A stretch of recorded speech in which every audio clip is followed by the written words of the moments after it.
यहाँ से अब मुझे स्टार्ट करना है। तो जितने YouTube के लोग हैं आपका भी मैं बहुत बहुत स्वागत करता हूँ। आप लोग बड़ी तादाद में मेरे वीडियोस को देखते हैं। साथ ही साथ रिक्वेस्ट करता हूं कि चैनल को सब्सक्राइब करिए, आइकन बेल प्रेस करिए और याद रखिए कि डैनियल राज सोशल मीडिया से पैसे कमाने के लिए नहीं कह रहा है, बल्कि प्रभु का ज्ञान, सच्चा वचन, खरी शिक्षा, साउंड डॉक्ट्रिन लोगों तक पहुंचे उस वजह से कह रहा हूं। दूसरा कोई हिडन एजेंडा मेरा नहीं होता है। चलिए, डिसाइपलशिप ट्रेनिंग मकसद है equipping the universal church with sound doctrine और एपिसोड नंबर 7। नाउ सच्चा उद्धार क्या होता है, डे 1 यानी कि इस हफ्ते का बता चुका हूं। उसके बाद में उद्धार से क्या क्या प्राप्त होता है, यस्टरडे बता चुका हूं। अब विषय है ये वाला जिसको कहते हैं अपने उद्धार के मकसद को समझना। मैं रिपीट करता हूं कि अपने उद्धार के मकसद को समझना, जो कि लिखा है बहुत जरूरी है। बहुत ध्यान से देखिएगा, लिखा है बहुत जरूरी है उद्धार के मकसद को समझना या उद्धार के मकसद को समझना। ना मैं ऐसा क्यों कह रहा हूं, इंग्लिश में भी रखूंगा, मैं ऐसा क्यों कह रहा हूं क्योंकि आपका उद्धार हो गया, आपने समर्पण कर दिया, जो कि डे 1 को मैंने सिखाया था इसी वीक का। फिर कल यानी यस्टरडे हमने देखा कि क्या क्या प्राप्त होता है। टोटल 12 पॉइंट्स मैंने आपको बताए थे। जितने यूट्यूब के लोग हैं आप भी जानते हैं इस बात को। तो इसका मतलब है मेरा उद्धार हो गया, प्रेज गॉड, मेरे बेनिफिट्स मुझे पता चल गए, प्रेज गॉड। लेकिन अगर डीटी वाले यानी कि डिसाइपलशिप ट्रेनिंग वाले अगर मकसद को नहीं समझेंगे तो फिर आपको जो भी सिखाया है, चाहे वो गॉड का टॉपिक हो या फिर अभी तक का टॉपिक हो, वो सब का सब पानी में चला जाता है। दूसरे शब्दों में आपके लिए किसी प्रकार का अर्थ नहीं रहेगा। तो लिखा है understanding the purpose of salvation. या मैं रिपीट करता हूं, understanding the purpose of salvation. इसका मतलब है कि पृथ्वी का एक एक व्यक्ति को अपने सैल्वेशन का पर्पस समझना बहुत जरूरी है। वो चाहे कैथलिक हो, खैर कैथलिक को तो सच्चे उद्धार की ज़रूरत है, बट मैं कंटिन्यू कर रहा हूँ, उनको क्या कहते हैं ना, गिनती में ले रहा हूँ। साथ ही साथ आप जितने मेनलाइन चर्चेस हो, पेंटिकॉस्टल हो, इंडिपेंडेंट हो, कैरिस्मेटिक ग्रुप हो, या फिर आप जितने भी लोग हैं जो यीशु को मानते हैं, आप सभी को सैल्वेशन का पर्पस समझना बहुत ज़रूरी होगा। देखिए कैसे कहूँ, जब तक किसी चीज को हम नहीं समझते, बाहर की बात कर रहा हूं, हम उसमें अपना हाथ नहीं डालते। अगर किसी ने कहा आप कंपनी ज्वाइन करो, तो आप क्या कहते हैं, ठीक है मेरे को ज्वाइन करना है, लेकिन मुझे सबसे पहले कंपनी का जो प्रोटोकॉल होता है या जो सिस्टम होता है वो समझाओ। अगर आप कन्विंस हो गए, आप अपना हाथ डालते हो, दूसरे शब्दों में आप कंपनी में ज्वाइंट होते हो। वैसे ही सैल्वेशन आपको चाहिए, आप हाथ उठा लेते टक्कर के, प्रभु मेरे को सैल्वेशन चाहिए, प्रभु मेरा उद्धार कर दे। ऊपर से प्रभु बोलता है बेटा उद्धार तो कर दूंगा, लेकिन उसकी कीमत चुकानी पड़ेगी। वाह, दूसरे शब्दों में आपको सैल्वेशन मुफ्त में मिल जाएगा, लेकिन उसके बाद आपको है ना एक एग्रीमेंट साइन करना है, साथ ही साथ आपको एक कॉन्ट्रैक्ट साइन करना है। मैंने नहीं डाला है फिर भी बोल देता हूं, कॉन्ट्रैक्ट साइन करना है। कॉन्ट्रैक्ट का मतलब समझते हैं, आप जब तक जिंदा हैं, बहुत बड़ी बात बोलने जा रहा हूं, आप जब तक जिंदा है आप कॉन्ट्रैक्ट से बंधे हुए हैं। अमेजिंग जीसस वापस बोलना पड़ेगा, आप जब तक जिंदा हैं आप तब तक इस कॉन्ट्रैक्ट से बंधे हुए हैं। और कॉन्ट्रैक्ट क्या है, कॉन्ट्रैक्ट क्या है, मैं आपके बीच में रखने जा रहा हूं। तो वापस से कहता हूं, understanding the purpose of salvation. अगर इसको नहीं समझाना तो फिर आप मसीह बन जाओगे और कोई मतलब नहीं रहेगा। नाउ ये जो पुस्तक है जिसको कहते हैं बाइबल, इस पुस्तक में स्पष्ट, मैं रिपीट करता हूं, इस पुस्तक में स्पष्ट है कि क्यों परमेश्वर ने हम सबका उद्धार किया। मैं फिर दोहरा देता हूं, इस पुस्तक में स्पष्ट है कि क्यों परमेश्वर ने हम सबका उद्धार किया। जैसे ही आप बाइबल पढ़ना शुरू करते हो, मैंने कैथलिक क्यों बोला पता है ना, क्योंकि कैथलिक भी बाइबल पढ़ते हैं, मैंने इसलिए कैथलिक को ऐड किया। मैंने मेनलाइन चर्च को क्यों ऐड किया, कैरिस्मेटिक, पेंटिकॉस्टल, आप जितने भी इंडिपेंडेंट के लोग हैं, आप सबको, जितने सो कॉल्ड क्रिश्चियन डिनोमिनेशन है, मैंने उन सबको इसलिए ऐड किया। यूट्यूब वालों आप भी सुनिएगा, क्योंकि इन सब के पास में बाइबल है। तो जो व्यक्ति बाइबल पढ़ता है या जो व्यक्ति बाइबल पढ़ता है, उस व्यक्ति को यह पता चलना ही चाहिए कि आपका उद्धार क्यों हुआ है। अगर वो नहीं समझे तो इसका मतलब है या तो आपके बाइबल, आप जो पढ़ रहे बाइबल में गड़बड़ है, ट्रांसलेशन में गड़बड़ है, या आप में गड़बड़ है। या वापस कहता हूँ, आपका बाइबल का ट्रांसलेशन में गड़बड़ है क्योंकि आपको वो ठीक से इंटरप्रेट करके नहीं दे रही है। लेकिन या अगर ये नहीं है, बाइबल बिल्कुल ठीक है, तो फिर आप में गड़बड़ है। तो इसका मतलब है कि जो भी व्यक्ति बाइबल पढ़ता है उसको सटीक एक्यूरेट पता चल जाता है कि उसने, परमेश्वर ने उसका उद्धार क्यों करवाया। तो इस मुद्दे पे, क्योंकि डीटी चल रही है, डिसाइपलशिप ट्रेनिंग चल रही है, मेरा फर्ज है, मैंने डे 1 से कहा था, एपिसोड 1 से कहा था कि डैनियल राज किसी प्रकार का कॉम्प्रोमाइज, गद्दारी, मैनिपुलेट, स्क्रिप्चर को ट्विस्ट करना, ऐसा कुछ नहीं करेगा टिल दी एंड। सिर्फ डीटी नहीं, मेरे खुद की बात कर रहा हूं। मैं जब तक जिंदा हूं तब तक ये कॉम्प्रोमाइज मैं नहीं करूंगा। और इसके ऊपर मैं मेहनत इसलिए करता हूं, यूट्यूब वालों आप भी सुने, मैं मेहनत इसलिए करता हूं ताकि किसी को मैं मौका नहीं दूं। अभी विचित्र प्राणी ने एक बार कॉल किया था मुझे, अमेरिका से या फिर कनाडा से था वो, निर्जला जी आपके शहर से। वो मुझे कहता है कि डैनियल भाई आप डेप्थ में नहीं जा रहे हो। मैंने बोला कौन सा विषय? तो विषय तो वो खैर नहीं बता पाया। वो कहता है कि बपतिस्मा का जो है ना, आपने कॉन्सेप्ट समझाया था यीशु के नाम से। मैंने कहा आप कौन से नाम से बपतिस्मा देते हो? बोला यीशु का। मैंने कहा अच्छी बात है, तो फिर आपका बच गया बैंड। दूसरे शब्दों में, आप मत्ती 28 का 18 को आपने कभी नहीं पढ़ा और मुझे कहते हो कि डेप्थ में जाना चाहिए। तो ऐसे विचित्र प्राणी लोग हैं मसीह समाज के अंदर, जो कि संडे को इसके ऊपर मैं बात करूंगा और बहुत जल्दी रखूंगा आपके बीच में उसका लीफलेट या फिर हैंडबिल जो होता है फेसबुक पे डालता हूं। तो फिर से कहता हूं कि हम सभी को बाइबल पढ़ने से पता चल जाता है कि बाइबल क्या कहती है उद्धार के विषय में। ना, एक चित्र आपके बीच में रख रहा हूं, शुक्रिया, एक चित्र आपके बीच में रख रहा हूं। ये बात अलग है कि मेरा जो नेक्स्ट स्लाइड आने वाला होता है वो आप लोगों को सब दिख जाता है। मैं सोच के बैठता हूं कि सस्पेंस क्रिएट करूं, लेकिन नहीं हो रहा है, कोई बात नहीं। नाउ आप देख सकते हैं कि परमेश्वर का हाथ है और नीचे लेटा हुआ एक आदमी है जिसको कहते हैं फर्स्ट मैन, जिसका नाम परमेश्वर ने आदम, जिसका मतलब होता है मैन, ओके, तो मनुष्य या पुरुष, ठीक है ना।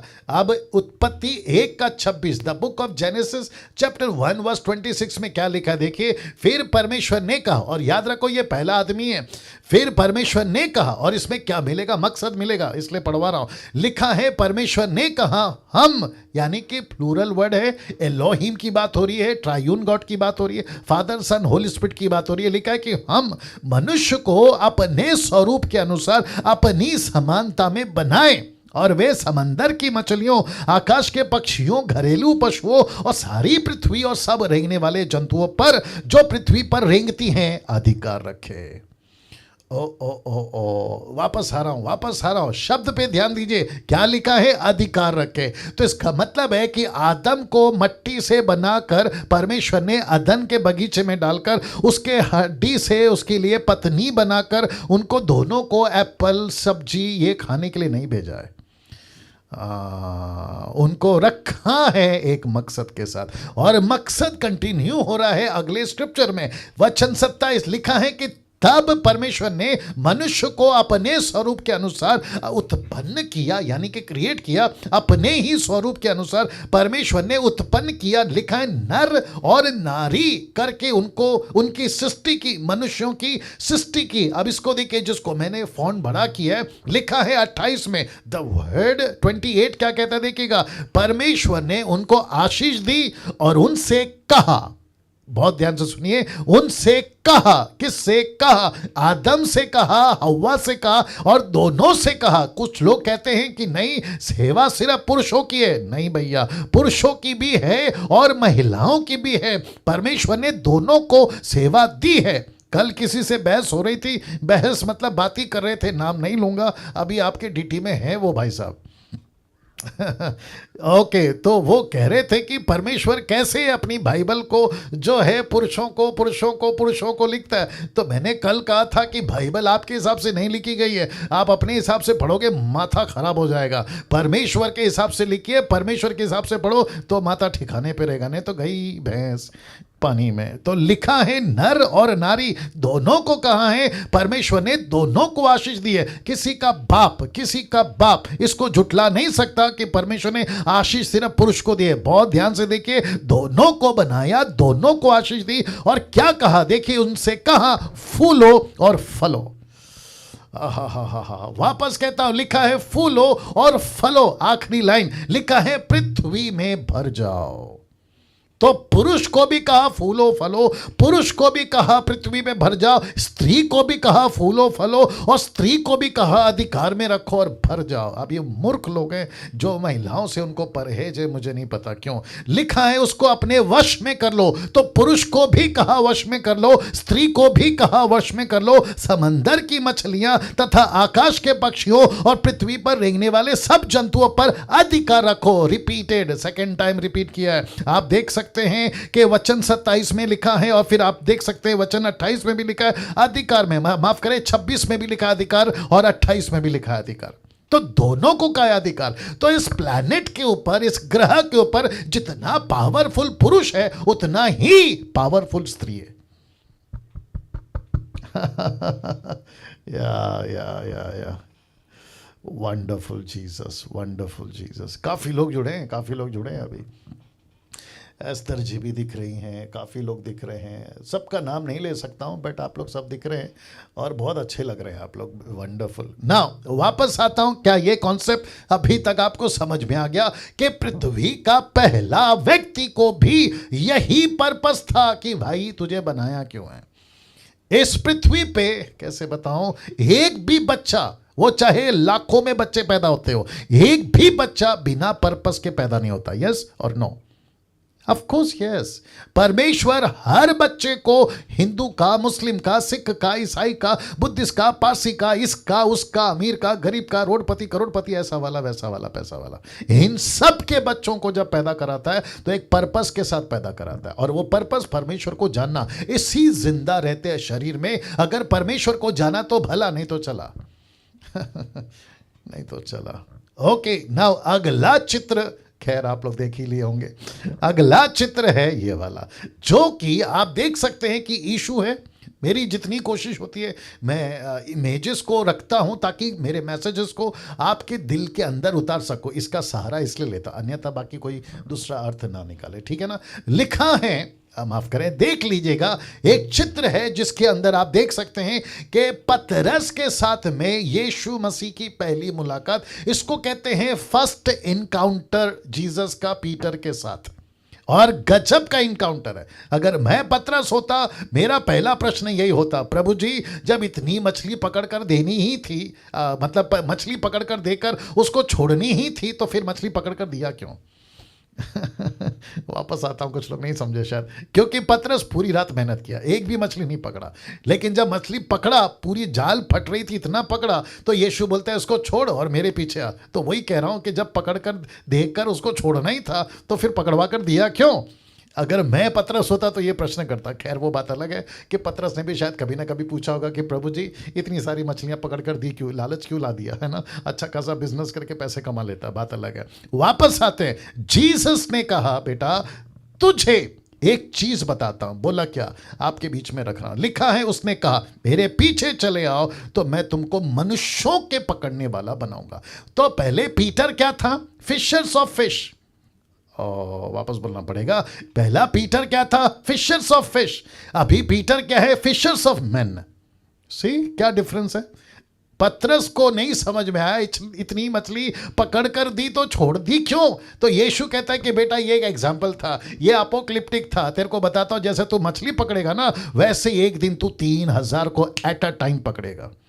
क्या बात है, क्या बात है, राइट और नो, राइट और नो। या एजरा पंडारी, एजरा पंडारी जी कौन है? या एजरा पंडारी साहब थोड़ा मूवमेंट करिए, thank you thank you thank you, थोड़ा मूवमेंट करिए।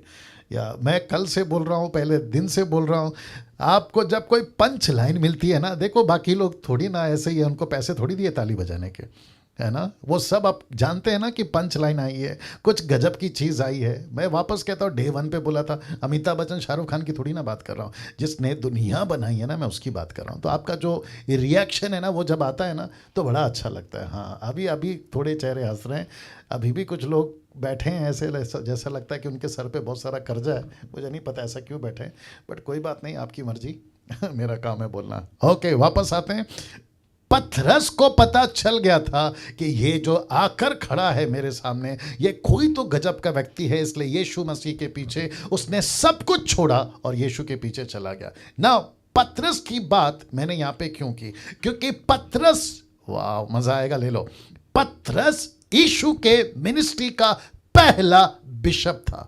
बिशप बोलो, रेवरेंड बोलो, पास्टर बोलो, अपोस्तल बोलो, आपको जो बोलना है बोलिए। गजब का व्यक्ति जिसको कहते हैं पीटर, जिसको कहते हैं पतरस, इस व्यक्ति को परमेश्वर ने गजब की तरीके से इस्तेमाल किया ना। अगला चित्र मैं आपके बीच में रख रहा हूं, यह वही पतरस अभी भी बीच में खड़ा है, आप फोटो देख लीजिएगा। और यीशु ने प्रेरितों की किताब उसका 1:8 में, परंतु जब पवित्र आत्मा तुम पर आएगा तब तुम सामर्थ्य पाओगे, यरूशलेम, सारे यहूदिया, समरिया में, पृथ्वी के छोर तक मेरे गवाह बनोगे। ये क्या है? जिसका उद्धार हो गया उसका ये पर्पस है। ये क्या है? ये डैनियल राज का पर्पस है, ये निर्जला जी का पर्पस है, ये जितने जुड़े हैं हम सब का पर्पस है कि इस वजह से हमने यीशु को अपना जीवन दिया कि आसपास का क्षेत्र, आसपास का इलाका, आसपास के लोग, जहां तक किसी का यरूशलेम, किसी का यहूदिया, किसी का समरिया, किसी का पृथ्वी के छोर तक के लोगों को गवाह बनाना, यह हमारा मकसद है, ये हमारा मकसद है। मैं वापस कहता हूं कि यीशु का आखिरी शब्द उठा लिए जाने से पहले यीशु का आखिरी शब्द था ये, दैट्स इट। क्योंकि 9वें वचन में उठा लिए गए, 10वें वचन और 11वें वचन में ये वहीं खड़े हैं, 2 पुरुष आते हैं और कहते हैं कि ऊपर क्यों देख रहे हो, जो गया है जैसा आएगा वैसा। वापस कहता हूं, जो गया है जैसा आएगा वैसा, लेकिन क्या करना है, तुम जाकर उसका काम करो। और हम सभी जानते हैं कि उसके बाद में जो मसीहत बड़ी है ना, ये इसी लोगों की वजह से बड़ी है जिसको अभी यीशु छोड़कर ऊपर जा रहा है। आप फोटो देख लीजिए। और यीशु का शब्द इतना सटीक था, मैं रखूंगा, यीशु का शब्द इतना गंभीरता से लिया, यीशु के आदेश को इतनी तगड़ी तरीके से लिया। यूट्यूब वालों आप भी सुनिएगा कि इन सभी ने गजब का काम किया है। पहली सदी की बात कर रहा हूं और जिसमें पीटर आपका शामिल है। मैं पीटर को वापस लाऊंगा, लेकिन यह चित्र देख लीजिए, अगर आपको दिख रहा होगा, एक लड़का है, एक व्यक्ति है जो क्रॉस पहना हुआ है, जिसको मैं आपके बीच में रख रहा हूं। लिखा है wearing cross on your neck, but not a crucified Christ in your heart. मैं फिर रिपीट करता हूं, wearing cross on your neck, but not a crucified Christ in your heart. आपके गले में क्रूस है, लेकिन आपके दिल में वो मसीहा नहीं है जो क्रूसित हुआ था या क्रूसिफाइड हुआ था। अब आप सोच के देखिए, ऐसे क्रिश्चियंस, गुस्सा आएगा कुछ लोगों को, आने दो, कुछ नहीं कर सकते, शैतान को ही गुस्सा आता है, आगे तो बढ़ना पड़ेगा, राइट। यीशु का क्रूस लेना है या क्रूस गले पे लटकाना है या क्रूस पे चढ़ा यीशु को अपने दिल में लाना है, मेरा प्रश्न है। एग्जैक्टली आप लोग अपने अपने जगह पे, आप लोग अपने अपने तरीके से जवाब दे रहे, अप्रिशिएट इट। मैं यहां से आप सभी को कहना चाहता हूं कि गले पे क्रूस लटकाने से कुछ नहीं होगा, लेकिन जो क्रूस पे लटका है ना, उसको अपने दिल में लाना होगा। क्योंकि जब यीशु अंदर आएगा तो जो अंदर है वही तो बाहर आएगा। यीशु ने क्या कहा, जो अंदर है वही बाहर आएगा, इज़न्ट इट? तो आप अंदर यीशु को भरो, यीशु की बातों को भरो, तो अंदर से क्या निकलेगा? यीशु निकलेगा। मैं वापस कहता हूं, क्रूस लटकाना, मैं रिपीट करता हूं, क्रिस्टल क्लियर स्टेटमेंट दे देता हूं, मैं रिपीट करता हूं, क्रिस्टल क्लियर स्टेटमेंट दे रहा हूं कि क्रूस नहीं पहनना है। मैं रिपीट करता हूं, क्रूस नहीं पहनना है, क्रूस का सहारा नहीं लेना है। क्रूस से यीशु, माफ करे, शैतान नहीं डरता। जितना क्रॉस पहनोगे 4-5 और आएंगे साथ में। आपका लकड़ी का क्रूस, प्लास्टिक का क्रूस, सोने का, चांदी का, डायमंड का, आप दुनिया का जितना भी महंगा क्रूस उठा के लेके आओ। पास्टर जी आपको नहीं पता, ये पूर्वजों का क्रूस है। अच्छा, तेरे पूर्वज जिधर गए थे वही वहीं जाएगा। ये तो हमारे अंकल का क्रूस है, ये हमारे नाना का क्रूस है, आपको नहीं पता, ये तो थोमा के जमाने का क्रूस है। नमस्ते भैया आपको। पहली सदी के, मैं किसी से बात कर रहा था, मैं वक्त का ख्याल रखूंगा, पहली सदी में आपको पता है पतरस, पौलुस, स्टीफन, पॉल, इन सभी ने क्रूस का सहारा नहीं लिया था।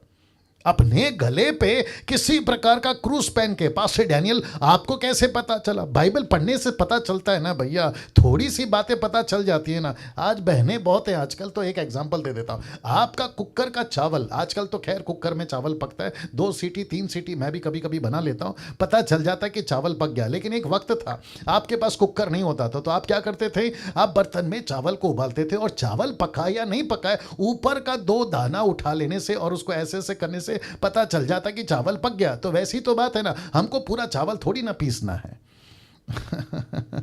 ऊपर से ही पता चल जाता है कि इनका लाइफस्टाइल कैसा था। किसका? पीटर का, पॉल का, स्टीफन का, एंड्रू का, फिलिप का, ये जॉन का। ये सारे के सारे क्रूस पे चढ़ाए हुए मसीह का प्रचार करते थे, क्रूस का नहीं। डंके की चोट पे बोलता हूं। तो किसी भी प्रकार का डिसाइपलशिप ट्रेनिंग है, डीटी चल रहा है, इसलिए सख्ती से बात कर रहा हूं। अगर ये कोई और मीटिंग होता तो शायद इतना नहीं बोलता, क्योंकि ये डिसाइपलशिप ट्रेनिंग है। और यहां पे मैं ग्रीक वर्ड है डिडास्का, टीचिंग दे रहा हूं। यूट्यूब वालों, आपको भी सुनना होगा। किसी भी प्रकार और एक आ गया, बोल देता हूं। आजकल शायद दूसरा दिन है कैथलिक वालों के हिसाब से, आज दूसरा दिन है जिसको कहते हैं ऐश वेडनेसडे या लेंथ डे, जो कि 40 दिन का फास्टिंग चल रहा है। अभी मुझे नहीं पता कि ये कॉन्सेप्ट कहाँ से लाए, ये बाइबल में नहीं है। पहली बात, सीधी बात है, बाइबल में नहीं है। तो जितने डीटी वाले हैं और जितने यूट्यूब पे मुझे सुनते हैं, या आप लोग जो मेरी टीचिंग को फॉलो करते हैं, आप सभी को बता दूं कि किसी भी प्रकार का ऐश वेडनेसडे, लेंथ डे, ये डे, वो day, good day, bad day नहीं करना है। यीशु एक बार पैदा हुआ, एक बार मरा और हमेशा के लिए जिंदा है। ये 40 दिन का फास्टिंग तो ये तो क्या कहते हैं ना, रिलीजियस एक्टिविटीज हो गया, और हम तो रिलीजन नहीं है। अगर आपने कहा कि मैं रिलीजन हूं, मैं क्रिश्चियन हूं, मैं क्रिश्चियनिटी को फॉलो करता, तो भैया तुम यीशु से काफी दूर हो, क्योंकि यीशु मसीह क्रिश्चियनिटी को बनाने नहीं आया है ना। हम सब जाति जाति के लोग हैं ना, हम सब का उद्धार कराना है। मैं इसके ऊपर ज़्यादा बोलूँगा नहीं तो बाकी पॉइंट छूट जाएगा, लेकिन थोड़ा सा इशारा दे दिया हूँ। किसी प्रकार का फास्टिंग जब तक प्रभु नहीं कहता नहीं करना। वापस बोलना पड़ेगा, फास्टिंग जब तक प्रभु नहीं कहता नहीं करना। जब तक होली स्पिरिट आपको लीड नहीं करता तब तक फास्टिंग नहीं करना। फास्टिंग जीसस को कौन करवाया? पवित्र आत्मा ने। आप बाइबल को उठा के देख लीजिएगा, जब जब लोगों ने प्रार्थना करी, उपवास करिए, परमेश्वर ने कहा तब करिए। तो आपको और मुझे भी देखो क्या करूं मैं आपके साथ। आपको फास्टिंग का शौक है, आप जरूर करिए। बाद में बीमार होकर प्रभु से प्रार्थना नहीं करना, फिर प्रभु ऊपर से बोलेगा मैंने बोला था कि फास्टिंग करने नहीं, तो तूने क्यों किया? आ बैल मुझे मार, ये वाला काम हो गया। फिर हद हो गई यार। मिनिस्ट्री करनी है, प्रभु से पूछो। फास्टिंग करनी है, प्रभु से पूछो। घंटों बैठना है प्रार्थना में, प्रभु से पूछो। और एक आ गया, किसी प्रकार की ड्यूटी नहीं करना है। 2 घंटा ड्यूटी करना, प्रभु 2 घंटा प्रार्थना किया अब दे। ऊपर से परमेश्वर बोलता है 2 घंटा प्रार्थना करके मेहरबानी किया मेरे ऊपर। ये तरीका नहीं होता ना साहब। आपको परमेश्वर के रिलेशनशिप में चलना है, आपको प्रभु से पूछना है। इसलिए तो लिखा है ना, प्रभु को जो भाए। इफिशियंस चैप्टर 5 वर्स 10 क्या लिखा है? जो प्रभु को पसंद है वो करो। आपको पसंद है, डिनोमिनेशन को पसंद है, आपके सीनियर पास्टर को पसंद है, इसलिए मत करते बैठो। आपके पूर्वजों से चला रहा है, इसलिए मत करते बैठो। प्रभु को पूछो। प्रभु कहता है, डंके की चोट पे कहता हूं करो, किसी को मत डरो। अच्छा है, करो, किसी को मत डरो। ओके, तो इसका मतलब है कि क्रूस नहीं पहनना है, wearing cross on your neck but not a crucified Christ in your heart. तो गई भैंस पानी में। अब इसको देखो, इसको देखो। एक सच्चा मसीही वो होता है जो प्रभु का अधूरा काम पूरा करे। या वापस आ रहा हूं, एक सच्चा मसीह वो होता है जो प्रभु का अधूरा काम पूरा करे। एक सच्चा मसीह। क्यों? लूका की किताब 14 का 27, लूक 14:27 क्या कहता है? देखो, जो कोई अपना क्रूस ना उठाए, मेरे पीछे ना आए, वह भी ना आए, वह भी मेरा चेला नहीं हो सकता। इसका मतलब है कि हम सभी को अपनी अपनी रिस्पॉन्सिबिलिटी को समझना बहुत जरूरी है। नाउ अब मुद्दे पे आ रहा हूं, क्या है उद्धार का मकसद? क्योंकि अब यहां से मेरी जो टीचिंग है डीटी की, वो थोड़ा डेप्थ में जाएगी, गहराई में जाएगी। कैसे हैं आइए देखते हैं। कोई नोट्स बना रहा है, आपकी मर्जी, आप लिखना चाहते हैं आपकी मर्जी, लेकिन आपको फिर से बता दूं, नोट्स बनाओ, कुछ भी करो, लेकिन आपका फोकस मेरी बातों पे होना चाहिए। क्योंकि अभी तक तक साइंस ने इतना टेक्नोलॉजी डेवलप नहीं किया है कि आप लिखे भी और सुने भी, क्योंकि जहां नजर दिमाग वहीं चलता है। चलिए वापस आते हैं। क्या है उद्धार का मकसद, माफ करें, क्या है उद्धार का मकसद, जो कि क्वेश्चन मार्क रखा है मैंने। मरकुस 16:16, आइए देखते क्या लिखा है। मरकुस 16:16, आइए देखते क्या लिखा है ना। लिखा है, ओके 400 के ऊपर आगे आंकड़ा धीरे धीरे आ रहा है। ओके, लिखा है जो विश्वास करे और बपतिस्मा ले उसी का उद्धार होगा। तो यहां तक तो ठीक है। रिपीट करता हूं कि जो विश्वास करे और बपतिस्मा ले उसी का उद्धार होगा। मुझे यही चाहिए। अब परंतु जो विश्वास ना करे वो नाश होगा या दोषी ठहराया जाएगा, वो अभी मुझे नहीं चाहिए, जिसको कहते हैं बी पार्ट। मुझे चाहिए ए पार्ट। कहता है विश्वास करे बपतिस्मा ले उसी का उद्धार होगा। तो जिसका उद्धार होगा, कैसे पता चलेगा कि इसका उद्धार हो गया? What is the certificate, what is the proof? तो कहीं नहीं जाना है, नेक्स्ट वर्ड पढ़ो, आपको पता चल जाएगा। और इसको कहते हैं दूध का दूध, पानी का पानी। कोई तो बना के लाओ चाय, जिसका नाम है रानी। ओके, वापस आते हैं और आगे बढ़ाते हैं अपनी कहानी। ओके, वापस कहता हूं कि जो विश्वास करे बपतिस्मा ले उसी का उद्धार होगा। प्रूफ क्या है कि मेरा उद्धार हो गया? ये देखिए, लिखा है विश्वास करने वालों में ये चिन्ह है। This is the sign, these are the sign. मैं रिपीट करता हूं कि जिसका भी उद्धार हो गया है, ये उसकी निशानी है। मैंने इसलिए कहा कि मैं भी डेप्थ में जा रहा हूं, मैं गहराई पे जा रहा हूं। अगर कोई अनिल, सुनील, अनीता, कविता, सुनीता, राकेश, मुकेश, अनिल, सलीम, सलमान, अगर कोई भी कहता है कि मेरा उद्धार हो गया है, तो उसको प्रूफ करना होगा कि यस मेरा उद्धार हो गया। तो प्रूफ क्या है? ये देखो, प्रूफ है।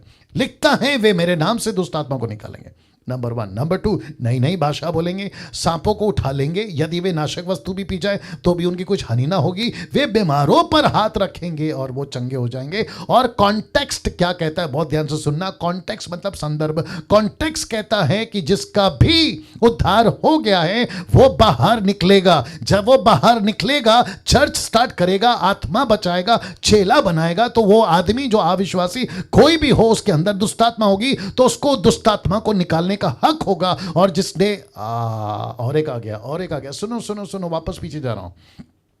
ये जो शब्द है ना, जो विश्वास करे, ये जो पहला शब्द है ना, इंग्लिश वर्ड है हु सो मे बी या हु सो एवर। ये जो शब्द है ना, हु या हु मे बी, ये जो शब्द है ना, जो, इसमें पुरुष और स्त्री दोनों है। ओ ओ ओ ओ ओ ओ ओ, वापस आना पड़ेगा। मैं रिपीट करता हूं कि जो में पुरुष भी है और स्त्री भी है। अगर कोई कहता है कि सिर्फ पुरुष है, तो इसका मतलब है कि उद्धार सिर्फ पुरुषों के लिए, तो गलत हो जाएगा। बपतिस्मा सिर्फ पुरुषों के लिए, यह भी गलत हो जाएगा। तो लिखा है जो विश्वास करे, पुरुष हो या स्त्री, लड़का हो या लड़की, बशर्ते होश में हो, अपने एहसास में हो, उसको सेंस हो कि पाप क्या है, दुनिया क्या है, ताकि वो समझ सके। ठीक है ना? तो लिखा है जो विश्वास करे बपतिस्मा ले उसी का उद्धार होगा। तो ये जो उसी का उद्धार होगा, इसमें पुरुष भी है, स्त्री भी है। अब पास्टर डैनियल आपने क्यों कहा, बताता हूं। क्योंकि वचन 17 कहता है कि जिसका उद्धार हो गया, पुरुष या स्त्री हो, उसकी यह निशानी है कि वो मेरे नाम से दुष्ट आत्मा निकालेगा। तो पुरुष भी, अभी जरा मजबूत हो जाओ, थैंक यू निर्जला जी, आप जरा तैयार हो जाओ। पुरुष भी दुष्ट आत्मा निकाल सकता है, स्त्री भी दुष्ट आत्मा निकाल सकती है।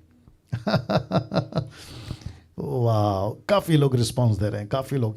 ये चार्ल्स कच्चप, या आप लोग भी ताली बजाओ सर, आप लोग भी ताली बजाओ। जीएसटी नहीं लगेगा। जीएसटी नहीं लगेगा। या वापस आ रहा हूं। ऐसा लिखा है कि जो विश्वास करे उसकी निशानी है कि वो दुष्ट आत्मा निकालेगा। तो पुरुष भी दुष्ट आत्मा निकाल सकता है, स्त्री भी दुष्ट आत्मा निकाल सकती है। अभी और एक बताता हूं, जो विचित्र प्राणी मेरे घर में बैठा है, उसका नाम है विवेक, जो अभी वर्शिप लीड कर रहा था। एक वक्त था, मुझे लगता है कि कुछ 3-4 साल पुरानी बात है, एक स्त्री थी, उसको दुष्टात्मा लगा था।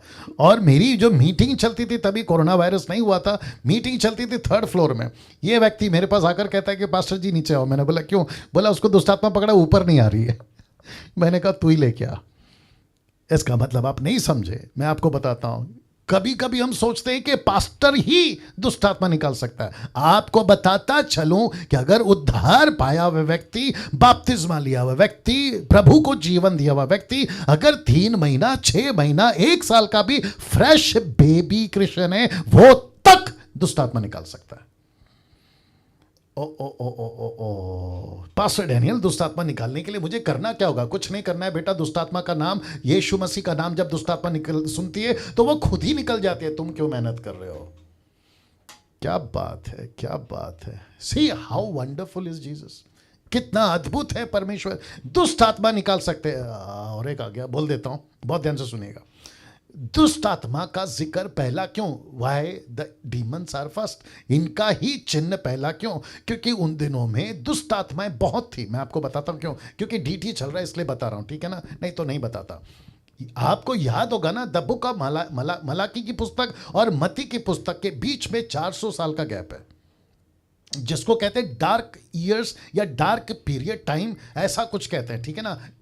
मलाकी से मत्ती तक की पुस्तक में 400 साल का गैप है। ये 400 साल में परमेश्वर का कोई फरिश्ता नीचे नहीं आया। इन 400 साल में ऊपर से किसी नबी को नहीं भेजा। इन 400 सालों में किसी प्रकार का कोई मूवमेंट परमेश्वर की ओर से नहीं था। तो ये 400 सालों के दरमियान में हिस्ट्री बताती है, और हम सभी भी जानते हैं कि गैप अच्छा खासा है, जिसके चलते दुष्ट आत्माओं का कब्जा बहुत जोरों से था। और जब यीशु नीचे आए मिनिस्ट्री करने के लिए, और आप सभी को पता है कि यीशु मसीह ने लाखों की तादाद में दुष्ट आत्माओं को निकाला है मनुष्य के अंदर से, जिसका रिकॉर्ड आप सभी को पता है कि यूहन्ना की किताब उसका 21वां अध्याय वचन 25 से पढ़ ले। बहुत सारे चमत्कार जो यीशु के रिकॉर्ड नहीं किए गए। इसका मतलब क्या है? दुष्ट आत्मा तब भी थी, दुष्ट आत्मा अब भी है। तो दुष्ट आत्मा को पता है। मैंने शायद कल या परसों कहा था कि कुत्ता भौंकता है, आपको लगता है कि वो आपको डरा रहा है, दरअसल में वो खुद ही डरा हुआ है। वैसे ही दुष्ट आत्माएं जब आती है ना किसी के अंदर, तो आपको लगता है कि यह अभी मुझे हानि करेगा। नहीं, वो दरअसल उसकी हानि होगी, वो ये सोचकर चिल्ला रही होती है, ये चिल्ला रहा होता है। आप सभी को, या थैंक यू, आप सभी को एक ही शब्द बोलना है, निकल जाए यीशु के नाम से। That's it. और एक एग्जांपल आ गया, दे देता हूं, आपको अच्छा लगेगा। सोचिए आपके शोल्डर पे या आपके शर्ट पे या कहीं पे भी कचरा गिरा है, तो आप क्या करते हो? आप उसको कैसे कहते हो? एक काम करो यार, प्लीज चले जाओ, मेरे को मेहरबानी करो, ऐसा बोलते हो? या फिर आप ये अपनी उंगली लेते हो और आप ऐसा करते हो? दुष्ट आत्मा ऐसी है, कचरा है ना वो। आप उसको, अभी क्या करूं, और एक आ गया। यूट्यूब वालों तुम भी सुनो। आपने कभी कभी कुछ प्रचारकों को देखा होगा जिसके अंदर दुष्ट आत्मा लगी होती है ना, उसको आगे बुलाते हैं, उसको स्टेज पे चढ़ाते हैं, उसके आगे माइक रखते हैं। कहाँ से आई, कितने दिन से है, तेरा नाम बता, क्या खाएगी, क्या पिएगी, तूने रेस्टोरेंट खोल के रखा है। सी, और ये सब तमाशे के बाद में फिर कहते हैं जाने का क्या लेगी? तो दुष्ट आत्मा कहती जब आने का नहीं ली तो जाने का क्यों लूं? आ रही है ना बात समझ में? ये सारा का सारा टाइम पास क्यों? वो भी एक दुष्ट आत्मा के पीछे। उसको पुलपिट पे चढ़ाएंगे, उसको स्टेज पे चढ़ाएंगे, फिर उसकी छोटी सी वीडियो बनती है कि प्रभु के दास ने देखो कैसे दुष्ट आत्मा निकाला। हमको क्यों देखना है दुष्ट आत्मा निकाला? ऐसी कोई वीडियो अपलोड करो जहां आत्मा बच रही है, लोगों का उद्धार हो रहा है, किसी ने अपना जीवन प्रभु को दिया। ऐसी वीडियो बनाओ तो हमको भी मजा आता है। जा जाके दुष्ट आत्मा का चेहरा, हमको क्या करना है? दुष्ट आत्मा ने क्या बोला? नहीं चाहिए बकवास। वापस आता हूं, जिसका भी उद्धार हो गया है उसकी निशानी है, पुरुष हो या स्त्री हो, वो दुष्ट आत्मा निकालेंगे। फिर लिखा है नई नई भाषा बोलेंगे। इसका मतलब क्या है? इसको कहते हैं ग्रीक में ग्लोसा। ग्लोसा का मतलब है उनकी लोकल लैंग्वेज में वो प्रचार करेंगे। पुरुष हो या स्त्री सब प्रचार करेंगे। सांपों को उठा लेंगे। इसका कनेक्शन ब्लैक मैजिक से। और याद रखो, जब बाइबल का टॉपिक आएगा तो मैं आपको बताऊंगा कि यीशु मसीह के बातों में साइन वर्ड्स होते थे। साइन वर्ड्स या फिर ऐसा कुछ छिन्न शब्द होते थे, जैसे कि दुष्ट आत्माओं को उसने चिड़िया बोला है, दुष्ट आत्माओं को उसने बिच्छू बोला है, शैतान को उसने सांप बोला है। लेकिन शैतान सांप नहीं है ना, दुष्ट आत्मा चिड़िया नहीं है ना, दुष्ट आत्मा बिच्छू नहीं है। लेकिन ये यीशु का लाइफस्टाइल था, ये यीशु की लैंग्वेज थी। लाइफस्टाइल, लैंग्वेज, जो भी बोलना चाहो, ये ऐसा था। तो उसको भी हम स्टडी करेंगे जब बाइबल का टॉपिक आएगा तब। लेकिन अभी से बता दूं कि लिखा है सांपों को उठा लेंगे, मतलब जादू टोना। और आपको पता होगा कि मूसा के भाई हारून ने लकड़ी फेंकी, सांप बनी। जादूगर ने भी लकड़ी फेंकी, या सांप बनी, ये किसको इंडिकेट करता है? जादू टोना, जादू टोना। तो यीशु कहता है कि भाषाओं में बात करोगे, अगर किसी इलाके में गए उनके लैंग्वेज में प्रचार करते करते वहां कोई जादूगर होगा, जैसे फिलिप को एक जादूगर मिल गया जिसका नाम था साइमन, लेकिन परमेश्वर का दास फिलिप उससे भयंकर निकला। उसने कहा नमस्ते, सरेंडर करता हूं क्योंकि तेरा परमेश्वर मेरे जादू के परमेश्वर से ज्यादा महान है। क्या बात है। और जिसके चलते उसने अपना जीवन प्रभु को दिया। तो सांपों को उठा लेंगे, यदि वे नाशक वस्तु भी पी जाएं तो भी कुछ उनकी हानि नहीं होगी। नाशक वस्तु का भी कनेक्शन जादू टोना से, क्योंकि आजकल भी और तब भी बहुत सारा कनेक्शन ऐसा कुछ मिला देते हैं, खा लेते हैं, और फिर क्रिश्चियंस, अरे यार आज क्या हो रहा है मेरे साथ, और एक आ गया। सुनो सुनो सुनो, कुछ लोग कहते हैं कि पास्टर डैनियल, अगर दुष्टात्मा जहां लगी है, अगर हम वहां पहुंच गए तो वो क्या दुष्टात्मा हमारे अंदर घुस जाएगी उसके अंदर से निकल के?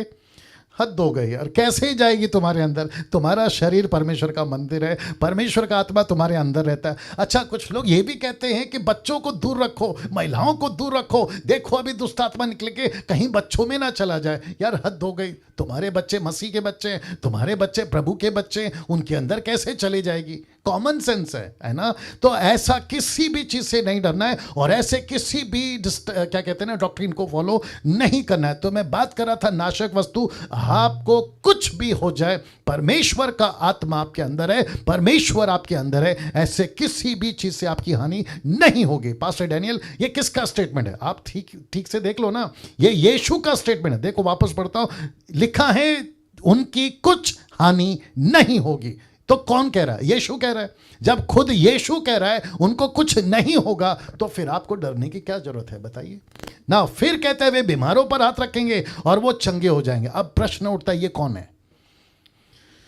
आज पोस्टमार्टम होगा थोड़ा सा, मुझे नहीं पता कहां कहां तक बात जाएगी, लेकिन इसको खूब शेयर करो, ठीक है ना? ये बीमार कौन है जिस पर हाथ रखोगे और वो चंगा हो जाएगा? ये बीमार कौन है? तो ऊपर से लेके नीचे तक 17 वचन को कॉन्टेक्स्ट में पढ़ोगे तो पता चलेगा कि ये वो बीमार है जो अविश्वासी है, ये वो बीमार है जिसको यीशु नहीं मिला, ये वो बीमार है जिसने सत्य को नहीं जाना, ये वो बीमार है जिसका उद्धार नहीं हुआ। और तुम वहां पहुंच गए, तुम्हारा उद्धार हुआ है क्योंकि तुमने मकसद को समझा, ये तुमको मिला, और तुमने कहा कि यीशु को जब तुम विश्वास करोगे, परमेश्वर का मैं दास हूं, आगे आओ, मैं तुम्हारे ऊपर हाथ रखकर प्रार्थना करता हूं, और परमेश्वर उसके साथ ये चमत्कार करेगा। आगे बताऊंगा क्यों, इसी कॉन्टेक्स्ट में, क्योंकि उसको वचन को दृढ़ करना है। मैं रख रहा हूं, मैं वापस आऊंगा। लिखा है वचन 19 में, मरकुस 16 का 19, मैं उसी हिस्से में हूं, याद रखो यूट्यूब वालों, आप भी समझिएगा। लिखा है निदान, प्रभु यीशु उनसे बातें करने के बाद उठा लिया गया, स्वर्ग पर जाकर बैठ गए, उठा लिया गया, परमेश्वर की दाहिनी हाथ में बैठ गए। बाप रे, बहुत ध्यान से सुनो। परमेश्वर की दाहिनी हाथ में क्यों बैठा है? परमेश्वर की दाहिनी हाथ में क्यों बैठा है? इब्रानियों किताब उसका 7 का 25 कहता है, इसलिए जो उसके द्वारा परमेश्वर के पास आते हैं वह उनका पूरा पूरा उद्धार कर सकता है, क्योंकि वह उनके लिए विनती करने को सर्वदा जीवित है। ओ ओ ओ ओ ओ ओ, इसका मतलब है कि पास्टर डैनियल, यीशु मसीह ऊपर इसलिए बैठा है, वो भी पिता के दाहिने हाथ में। वचन 19 कहता है, मरकुस 16:19, क्योंकि वो जिसका उद्धार होगा वो परमेश्वर से प्रार्थना करने के लिए बैठा है कि प्रभु जिसको अभी अभी वचन मिला है उसके पाप क्षमा कर। तो पिता पूछेगा क्यों? तो यीशु कहता है, ये देखो मेरा लहू, ये देखो मेरा लहू, भारत के पाप को माफ कर, नेपाल के लोगों को माफ कर, पाकिस्तान के लोगों को माफ कर, Africa, America, Japanese, European country के लोगों को माफ कर, हिंदू को, मुस्लिम को, सिख को, ईसाई को माफ कर। बोला क्यों? क्योंकि मैं बैठा ही हूं आपके बगल में, ताकि जब जब कोई डैनियल, जब जब कोई निर्जला, जब जब कोई एस्तर, जब जब कोई पास्टर पॉल, या फिर आप जितने लोग देख रहे हैं यूट्यूब वालों, आप भी जब जब किसी को सुसमाचार सुनाते हो तो उसका उद्धार होगा, और जब उसका उद्धार होगा तो यीशु उसको बैठा है स्वीकार करने के लिए। क्या बात है, क्या बात है। See how wonderful is this. तो इसका मतलब है ये है असली क्रिश्चियनिटी, इसको कहते हैं सच्चा उद्धार, इसको कहते हैं पहली सदी में यही चलता था। लेकिन आजकल सब गड़बड़ है साहब। मैं आपको बताता हूँ गड़बड़ क्या है, क्योंकि मुझे आगे भी जाना है और आपको बहुत सारी बातें बताना है। आपका जो क्या बोलते हैं ना, डेटा, जीबी, फोन का जीबी होता है ना, मेमोरी कार्ड, मुझे नहीं पता कितना है, लेकिन अगर आत्मिक जीबी छोटा है तो फिर बहुत सारा स्टॉक आ रहा है, आप कैसे संभालोगे मालूम नहीं। तो अपनी जीबी बढ़ाओ, अपना डेटा बढ़ाओ, आत्मिक डेटा बढ़ाओ, ठीक है ना, उसको ले लो। मेरी मुसीबत है कि मैं रुक नहीं पाता हूं, है ना, जो आता है देना पड़ता है, ठीक है ना। तो वापस से कहता हूं कि यीशु बैठा है पिता के पास में, क्यों? एक ही मकसद के साथ, और वह है आपकी उद्धार की, जिसका उद्धार होता है उसको स्वीकार करने के लिए, प्रार्थना करने के लिए बैठा है ना। मैं आपको इसमें एक और पॉइंट ऐड कर देता हूं। कुछ लोग कहते हैं कि प्रभु मेरी नहीं सुनता। ऑफ कोर्स नहीं सुनेगा। तुम कहोगे प्रभु पिज्जा खाना है, बर्गर खाना है, प्रभु मेरे को गाड़ी खरीद के दे, बंगला खरीद के दे, मेरे को 1 BHK 2 BHK। ऊपर से परमेश्वर बोलता है बेटा सॉरी, ऐसी प्रार्थना मेरे पास कभी नहीं पहुंचती। अगर तू ये कहेगा मेरे पड़ोसी का उद्धार कर दे, मेरे गांव का उद्धार कर दे, मेरे दोस्त का उद्धार कर दे, मेरे परिवार का उद्धार कर दे, यीशु कहता है आमीन आमीन। वाह, सी हाउ वंडरफुल। तो इसका मतलब है कि यीशु उनसे बात करने के बाद परमेश्वर के दाहिने बैठ गया। क्यों? अभी वचन 20 देखो, अब कनेक्शन आ रहा है, क्योंकि बीमारों पर ठीक करना है ना, बीमारों को ठीक करना है ना। कौन से बीमार? अविश्वासी बीमार। लिखा है उन्होंने निकल कर हर जगह प्रचार किया। मैंने इसको अंडरलाइन क्यों किया है? क्योंकि इनको पता था कि यीशु ने कहा यरूशलेम, यहूदिया, समरिया और पृथ्वी के छोर तक, तो हर जगह प्रचार करना है। तो लिखा है हर जगह प्रचार किया। मैं रिपीट करता हूं, हर जगह प्रचार किया। इसका मतलब है इन्होंने कोई भी पर्टिकुलर कोई चीज को नहीं देखा, यहां नहीं वहां, वहां नहीं या नो। लिखा है हर जगह प्रचार किया, जो मिलता गया प्रचार किया। आपको भी, जब हम तीसरे लेवल पे आएंगे जिसको कहते हैं इंपावरमेंट, तो टॉपिक होगा ग्रेट कमीशन। मैं रिपीट करता हूं, टॉपिक होगा ग्रेट कमीशन। और मेरी पूरी कोशिश होगी कि जो ग्रेट कमीशन का एक बहुत बड़े परमेश्वर के दास हैं जो चलाते हैं, कोशिश होगी मैं उनको लेकर आऊं जूम पर, और एक सेशन उनके द्वारा आपसे मैं बात करवाऊंगा। गजब का बात करते हैं, अमेरिकन है वो, गजब का बात करते हैं, ठीक है ना। कोशिश होगी मेरी, not a promise word, okay. तो वापस आता हूं कि हर जगह प्रचार किया। और जब ये प्रचार कर रहे थे, बहुत ध्यान से सुनना, हाँ, जब ये प्रचार कर रहे थे तो लिखा है प्रभु उनके साथ काम कर रहा था। ओ ओ ओ ओ ओ ओ ओ ओ। तो इसका मतलब है, बहुत ध्यान से सुनना, अभी गुस्सा आएगा आप लोगों को, आने दो, कुछ नहीं, गुस्सा तो शैतान को ही आता है ना। इसका मतलब है कि प्रभु सबके साथ काम नहीं करता। मैं पॉज ले रहा हूं आपको थोड़ा हजम करना है इसको, आपको इसको थोड़ा हजम करना है। प्रभु सबके साथ काम नहीं करेगा।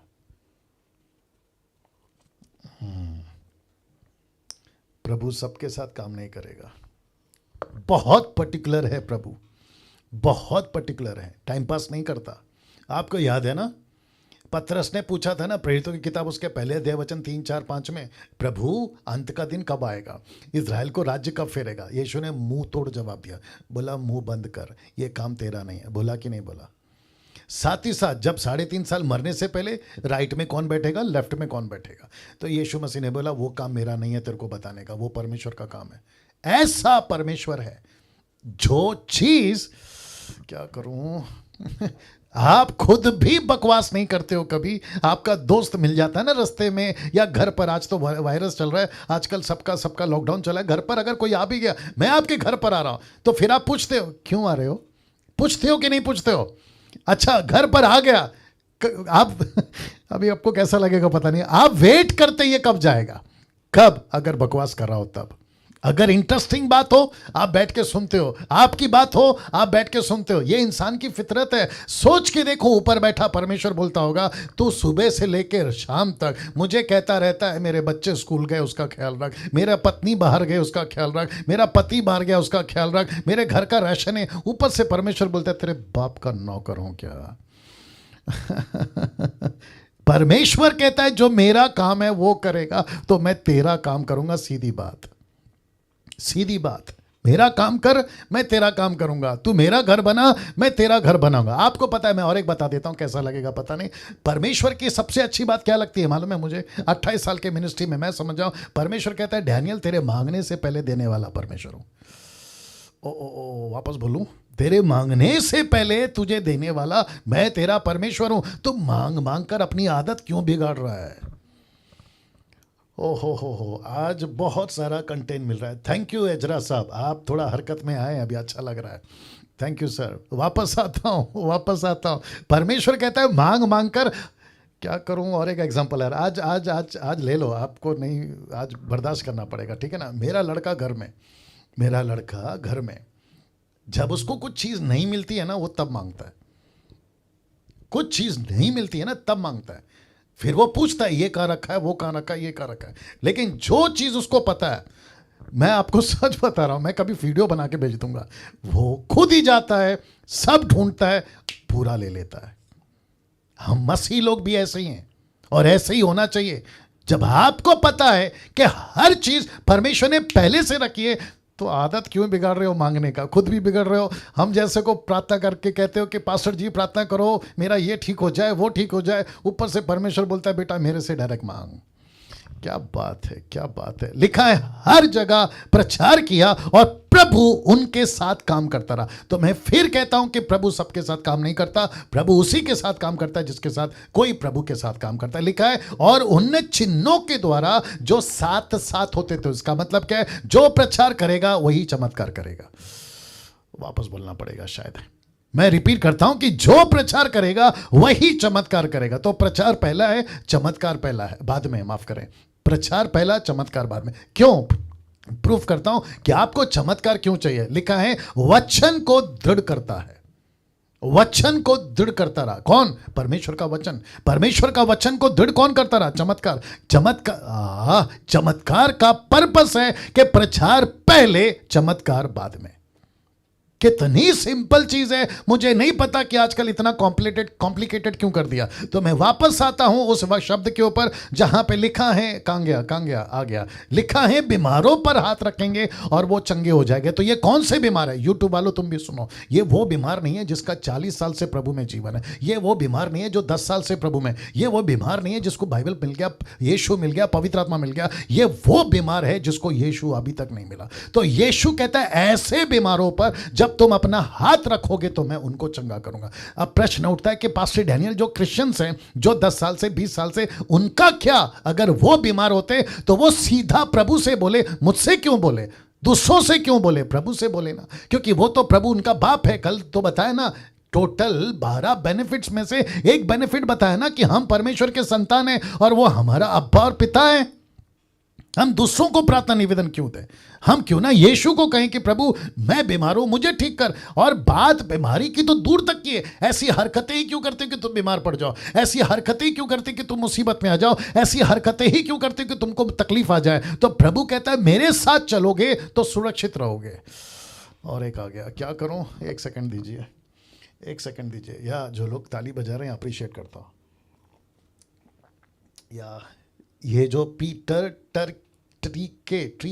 ट्रीके जी, क्या नाम क्या है सर? आप भी थोड़ा हरकत करिए भैया। या वापस आ रहा हूं, वापस कह देता हूं, बहुत ध्यान से सुनिएगा। हम सभी अगर परमेश्वर के साथ हैं, हम सुरक्षित हैं। तो जब तक यीशु बोट में था, मैं वो बता देता हूं, जब तक यीशु बोट में था, मजाल है कि पानी बोट को डुबा दे। टाइटैनिक का जहाज थोड़ी है कि डूब जाएगा, ये यीशु का जहाज है ना। आ रही है ना बात समझ में? तो जब तक जीसस है, देखो मैं अभी इसमें नहीं घुसूंगा, बहुत टाइम चला जाएगा। पतरस डर गया था, बोला प्रभु हम मर जाएंगे, प्रभु हमको तकलीफ हो जाएगी। पता है क्यों? क्योंकि उसको नहीं पता था तब तक कि इसकी ताकत क्या है। लेकिन जिस दिन उसको यीशु की ताकत पता चल गई ना, उसने जन्म के लंगड़े को उठाकर खड़ा कर दिया। मैं रखूंगा उसको। ये होती है परमेश्वर की पहचान की ताकत, ये होती है यीशु को जानने की ताकत। ठीक है ना? तो वापस कहता हूं यूट्यूब वालों, किसी के तेल, पानी, रुमाल, किसी का हाथ, सर पे इतना हाथ रखवा लिए, कुछ लोग मेरे को फोटो में दिख भी रहे हैं, सर पे इतना हाथ रखवा लिए कि यहां के पूरे खत्म हो गए, ये इलाका पूरा खत्म हो गया। उनको पूछा सर आपका ये इलाका खत्म कैसे हो गया? बोला इतना प्रार्थना कराएं कि पास्टर जी जब हाथ रखते तो ऐसा पूरा दबा दबा के खत्म कर देते ये इलाका। तो क्यों इतना प्रार्थना करवा लिए थे? हद हो गए। और लेकिन लेडीज लोग बहुत स्मार्ट है, वो कहते हैं कि पास्टर जी कितना भी हाथ रखो, सर पे दुपट्टा है, आप कुछ नहीं कर सकते। तो उनके बाल बचे हुए अभी तक। ये मजाक था।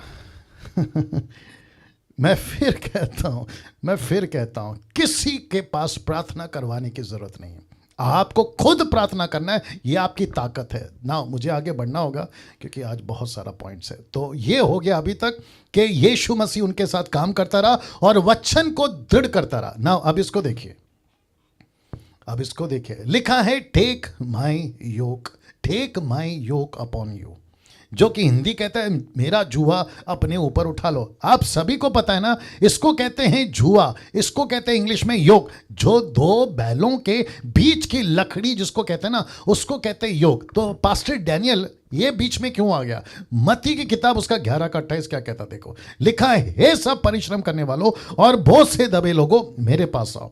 इसको कहते हैं उद्धार पाओ, मेरे पास आओ, उद्धार पाओ, मैं तुमको उद्धार दूंगा। दूसरे शब्दों में मैं तुमको विश्राम दूंगा। लेकिन अगला ही वचन 29 कहता है, मेरा जुआ अपने ऊपर उठा लो और मुझसे सीखो क्योंकि मैं नम्र और मन में दीन हूं और तुम अपने मन में विश्राम पाओगे। तो इसको कहते हैं कि यीशु का उद्धार पाना और उद्धार पाते ही उद्धार के मकसद को समझना और यीशु के सेवा में लग जाना। ये आ गया यीशु की सेवा में लग जाना। तो दूसरे शब्दों में अब थोड़ा बर्दाश्त करो, ठीक है ना। दूसरे शब्दों में आप कौन है पता है? आप यीशु के खेत में यीशु के बैल। हाँ, आप यीशु के खेत में यीशु के बैल। बैल को इंग्लिश में क्या कहते हैं? जो भी है, ठीक है ना। वापस आता हूं, यीशु के खेत में यीशु के बैल। एक बैल इस तरफ, दूसरा बैल यीशु के साथ। तो इसका मतलब है, मैं रखूंगा उसको भी, यीशु कहता है मेरे साथ काम कर। तो यीशु क्या है? मरकुस का किताब क्या कहता है? सेवक। सेवक का क्या मतलब है? एक बैल जो है ना, एक हो गया पुरुष, एक हो गया लायन, एक हो गया उकाब, चौथा क्या है जो प्रकाशित वाक्य में? बैल। बैल ही है ना वो। तो यीशु कहता है मैं हूं वो पहला बैल और डैनियल तू है दूसरा बैल। एक में मैं लगा चुका हूं, दूसरा तेरा वेट कर रहा हूं। तूने उद्धार पा लिया है लेकिन तू पिज्जा बर्गर में बिजी है, तू थिएटर में बिजी है, तू संसार में बिजी है। दूसरा बैल कब आएगा ये मेरा वेट कर रहा था। वैसे ही जितने लोग आप लोग हैं ना, आपका भी यूट्यूब वालों, आपका भी वो वेट कर रहा है कि एक तरफ तो यीशु है लेकिन दूसरी तरफ वो तुम्हारा वेट कर रहा है। लिखा है मेरा जुआ अपने ऊपर उठा लो, मेरा जुआ अपने ऊपर उठा लो। सीधे मुझसे सीखो, मैं तुमको बताऊंगा कि मिनिस्ट्री क्या करना है। आंकड़ा फिर 420 वाला आ गया आज।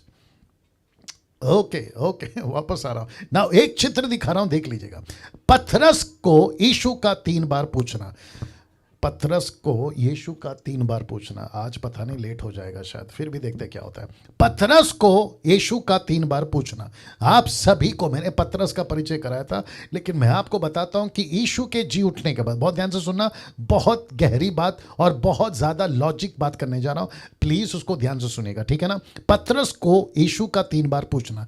मैं अगर यीशु के साथ होता उन दिनों में तो मैं यीशु को पूछता, यीशु जी आप जिसको पूछ रहे हो ना 3 बार, ये वही पतरस है जो आपको 3 बार धोखा दे गया। इस पतरस के पीछे आप क्यों पड़े?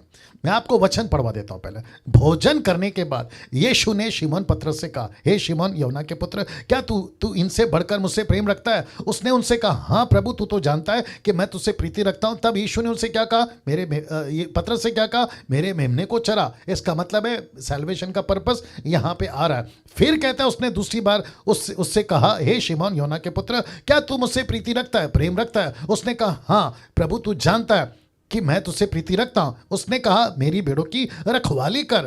सैल्वेशन का पर्पस दूसरी बार आ गया। तीसरा, उसने तीसरी बार उससे कहा, हे योना, शिमोन योना के पुत्र, क्या तू प्रीति रखता है? पतरस उदास हुआ कि उसने तीसरी बार कहा कि क्या तू मुझसे प्रीति रखता है। उससे कहा, हे प्रभु तू सब कुछ जानता, तू यह भी जानता है कि मैं तुझसे प्रीति रखता हूं। अब जरा ध्यान दीजिएगा, यीशु ने उससे कहा, मेरी भेड़ों को चरा। तो फोटो फिर रख रहा हूं। मैं अगर यीशु के पास तब होता, मैं कहता, प्रभु आपके पास इतने सारे लोग हैं, आप किसी एक को चुन लो। पतरस जैसे आदमी को क्यों चुन रहे हो? जानते हो तब प्रभु ने क्या कहा? अभी जब मैं स्लाइड बना रहा था मैंने उसको डाला है। पहले ये चित्र देख लीजिए। एक तरफ पतरस जहां यीशु मिला, फिर पतरस वो जिसको मछली पकड़ कर लेकर आ जिसमें सिक्का मिलेगा, ये वो पतरस है जो पानी पे चल रहा है। लेकिन ठीक 2 चित्र रखा हूं जहां पतरस यीशु का इनकार कर रहा है मुर्गे के बांग देने के टाइम। आप देख सकते हैं, अगर आपको अभी नहीं दिख रहा है तो मैं जब आपकी पीडीएफ भेजूंगा तब आपको दिख जाएगा, ठीक है ना। तो ऐसा पतरस जिसको यीशु 3 बार कहता है कि पतरस तू ही है। कैसे बोलूं? पतरस तू ही है जिसके ऊपर मैंने 3.5 साल इन्वेस्ट किया है।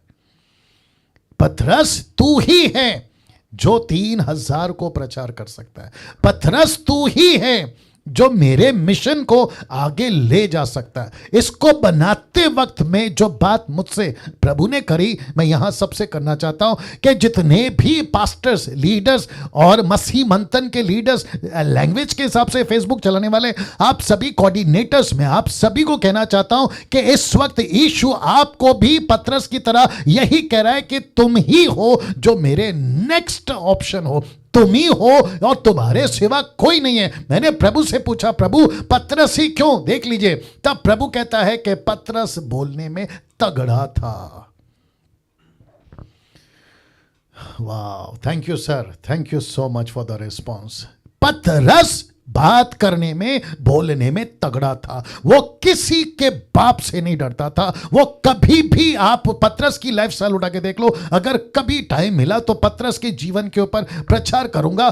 कभी भी, कहीं भी, किसी से भी बात कर सकता था। ये ऐसा व्यक्ति था। कौन? पतरस। और जिसके चलते जब पतरस के ऊपर पवित्र आत्मा उतरा, यह पतरस ही था जो 11 लोगों के साथ खड़ा हुआ और उसने प्रचार किया, जहां 3000 लोगों के हृदय छिद गए, पेनिट्रेट हो गए, ऐसा वचन कहता है। ऐसा व्यक्ति था जिसके चलते परमेश्वर को पता चल गया था। उसने कहा कि पतरस मेरी भेड़ों को चरा, मेरी भेड़ों को चरा।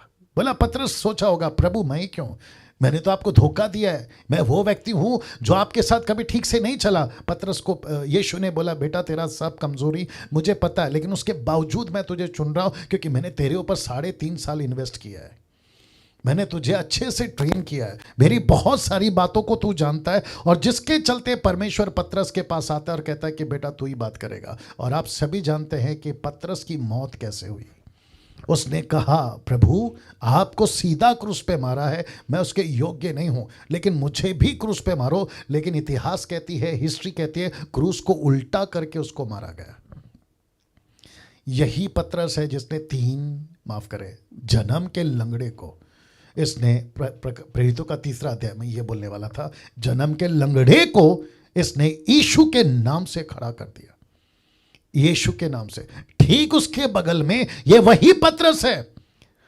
कैसे बताऊं, शब्द कम पड़ रहे हैं। ये वही पतरस है जो ऊपर बैठकर भी परमेश्वर इस पतरस का हाथ नहीं छोड़ रहा है। स्वर्गदूत को भेजा, कहा पतरस को ही बोलो कि जेल से छुड़ाओ और उसको कहो कि जाके प्रचार करे। आप देखिए क्या परमेश्वर का प्यार इस पतरस के ऊपर आ गया था कि पतरस तू ही काम कर सकता है। मैं फिर कहता हूं कि ऊपर बैठा परमेश्वर मुझको, आपको, निर्जला जी, बाकी जितने प्रीचर्स हैं, सबको यही कह रहा है कि तू ही मेरा ऑप्शन है, तू ही मेरा ऑप्शन है, तू ही मेरा ऑप्शन है।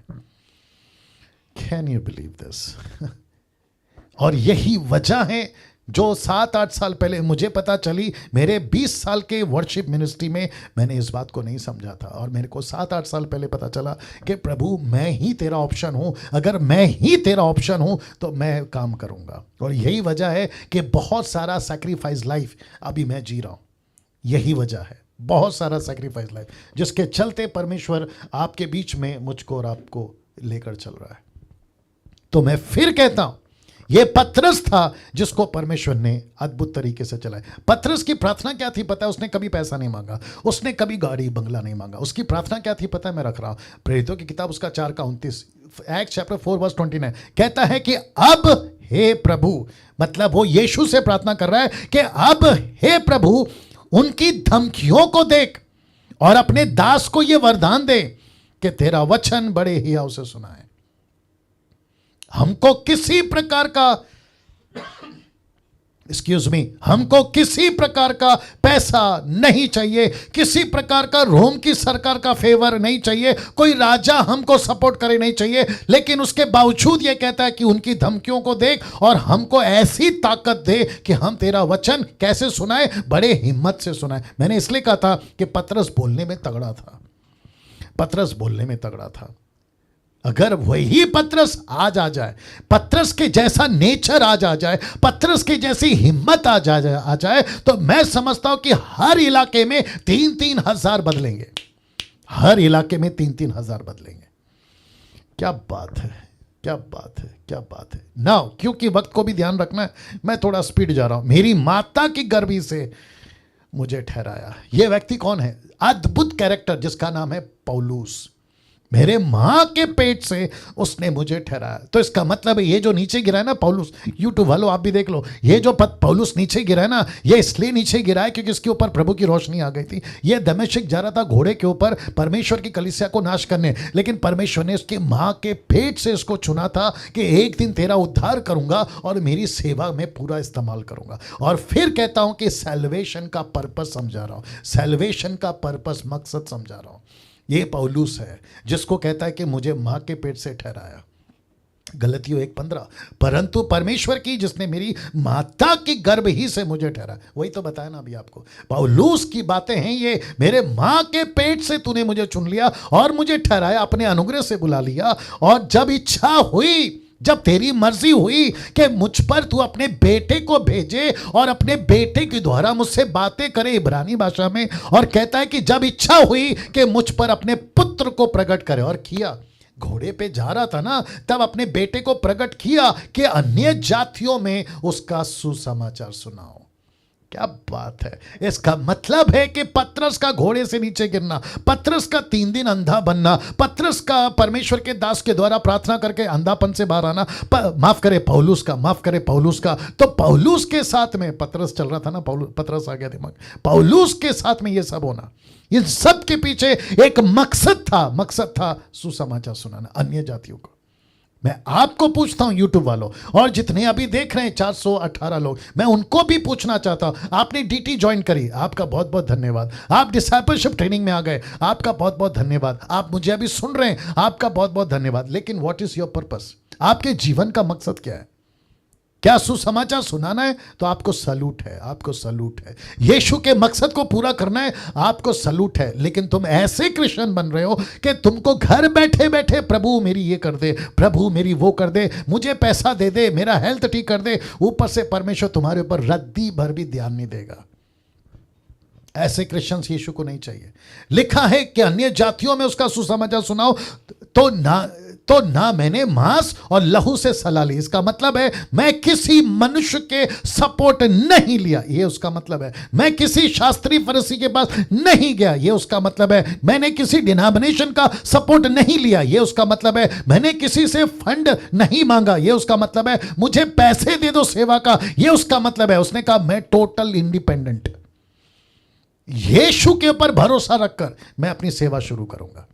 तो जितने भी अभी मुझे सुन रहे फेसबुक और यूट्यूब पर, ये जो तुमने तमाशा लगा के रखा ना कि मेरे पापा हैं, मेरे मेंटर हैं, मेरे अफ्रीका में पापा हैं, मैं उनसे प्रार्थना करवाऊंगा, मैं उनसे अपनी प्रार्थना करवा लूंगा, जब उनका हाथ मेरे ऊपर आएगा तब मैं सेवा करूंगा। पापा से बड़ा हाथ, मेंटर से बड़ा हाथ, आपके डिनोमिनेशन के सो कॉल्ड बिशप के से बड़ा हाथ, परमेश्वर का हाथ आपके मां के पेट में आने से पहले आपके ऊपर आ चुका था। द बुक ऑफ जरमाया चैप्टर 1:5 कहता है कि तेरे मां के पेट में उसने अभिषेक कर दिया था। यस और नो?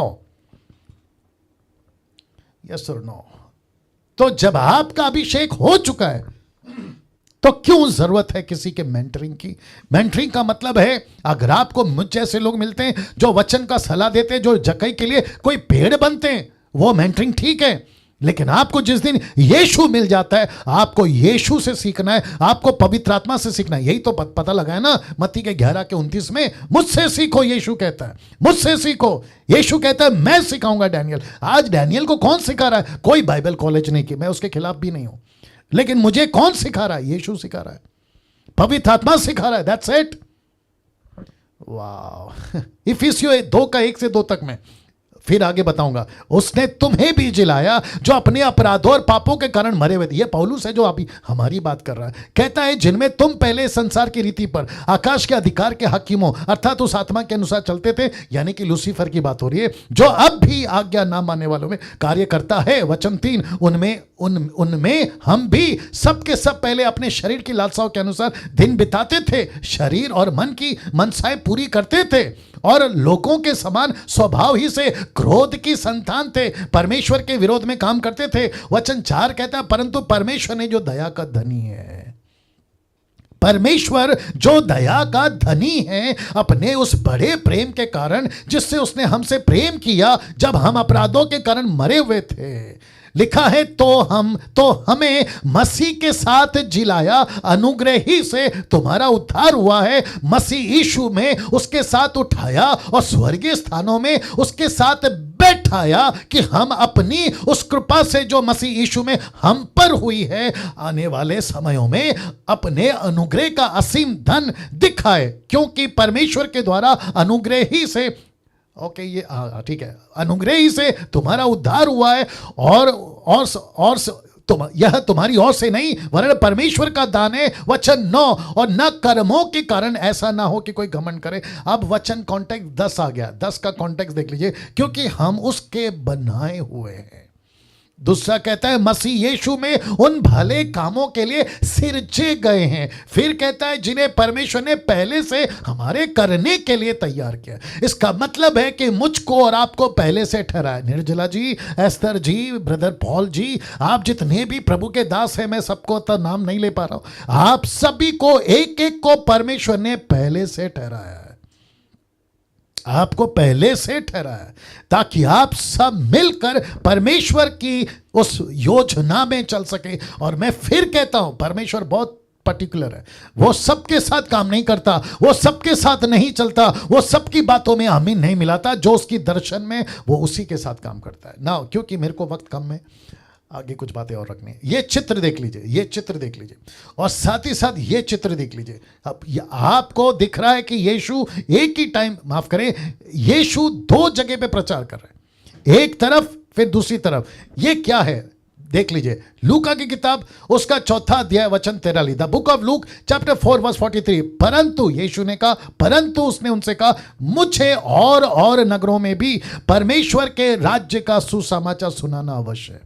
जब यीशु खुद इस बात को जानता था, यीशु खुद प्रचार करते थे एक नगर से दूसरे नगर, दूसरे नगर से तीसरे नगर, तो आपको आपके उद्धार का मकसद नहीं समझना चाहिए कि आपको भी परमेश्वर ने प्रचार के लिए बुलाया है।